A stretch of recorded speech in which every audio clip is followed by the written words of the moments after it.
Hi, welcome to First Year Microeconomics.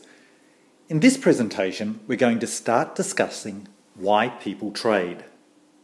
First, let me remind you of the definition of trade. Trade is voluntary exchange between two or more people that makes all participants better off. Now notice that it's voluntary, there's no force involved, no one holds a gun to your head. You enter into a trade voluntarily. Why do you do that? Well, you and the other participants in the trade do so in the belief that you will be better off. But how can trade make people, both buyers and sellers, better off? Or to put it another way, why do people voluntarily trade? In the next few presentations, we're going to focus on three specific reasons. We'll deal with the first two in this talk, and then move on to the third in the next few presentations. One simple reason why we might trade is because we have different starting bundles or different endowments. The goods and services that I have access to are different from those that you have access to, and we might both prefer a bit of each. Let me give you a simple example. Suppose that Lily has a lemon tree with lots of lemons on it. She likes eating lemon tart, but she doesn't want to eat it all the time. Sometimes she'd like to eat something else. And Axel has an apple tree with lots of apples on it. He likes apples, but not all the time. Sometimes he'd like something else to eat, say lemon tart. So how can Lily and Axel engage in trade and both be better off? Well, Lily might work out that she can give Axel some of her lemons, and in exchange, Axel can give her some apples. Lily now doesn't just have lemon tart to eat, she has apples as well. And Axel doesn't just have apples to eat, he has lemon tart as well. They're both better off because they have a better bundle of goods. So Lily has moved from her endowment bundle, lots of lemons. Axel has moved from his endowment bundle, lots of apples. They've traded and they both benefit. A second reason why people trade is because of the fixed cost of tasks. Or another way of saying this is that individuals can specialise and be more productive at a certain activity and then engage in trade, rather than having to do everything themselves. Let me give you a simple example. Suppose that Sunita and Ito both like to have clothes, and they both like to have furniture for their apartments. And suppose that they are equally talented. In other words, Sunita can make clothes just as well as Ito can, and vice versa, and Ito can make furniture just as well as Sunita can, and vice versa. So if they're equally good at doing these things, how can they gain from trade? Well, sewing needs some equipment. Before either Sunita or Ito can sew some clothes, they need to buy a sewing machine.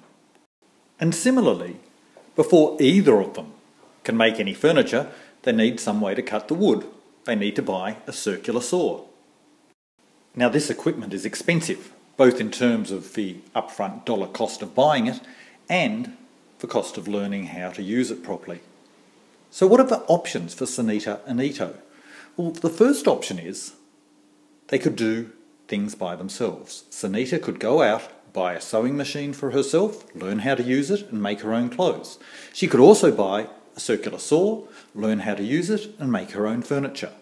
And similarly, Ito could buy a sewing machine, make her own clothes, buy a circular saw, make her own furniture. In that situation, they wouldn't need to trade. But by specialising in trade, they can make them both better off. Imagine that Sunita buys the sewing machine, learns how to use it, and makes clothes for both herself and Ito. And Ito buys the circular saw, learns how to use it, and makes furniture for both herself and Sunita. Sunita effectively sells clothes to Ito in exchange for the furniture that Ito has made for Sunita.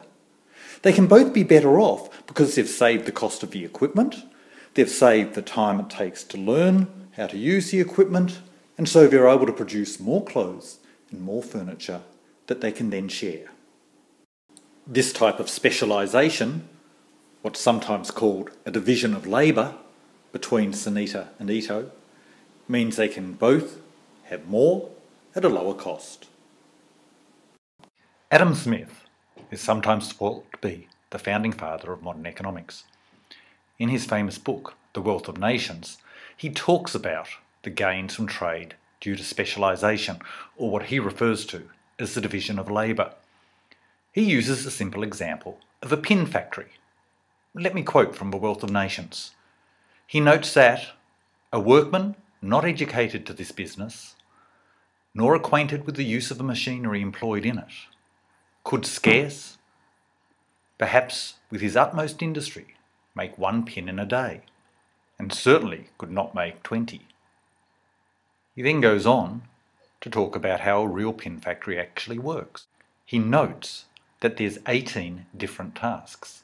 And again, to quote, one man draws the wire, another straights it, a third cuts it, a fourth points it, and so on. He notes that 10 workmen together in this factory are able to produce 48,000 pins a day, or 4,800 each, where a single person wouldn't have been able to make 20. Now that's an old-fashioned example, but the same holds true today.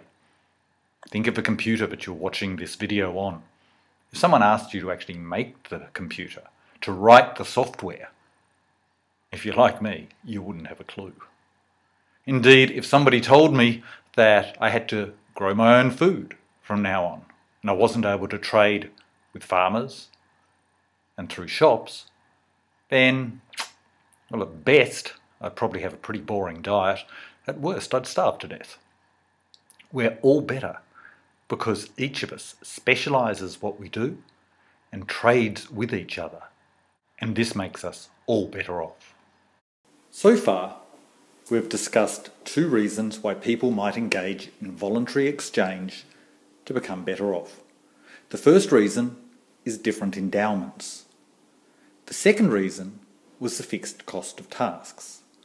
In other words, because it takes time, effort, and an investment to learn specific tasks, we can be better off if some of us learn one task, some of us learn a different task, and then we trade. The third reason we're going to talk about is comparative advantage.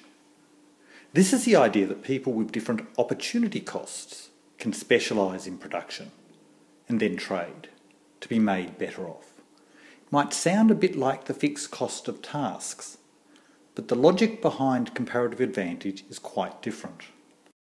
The concept of comparative advantage goes back to a famous 19th century economist, David Ricardo.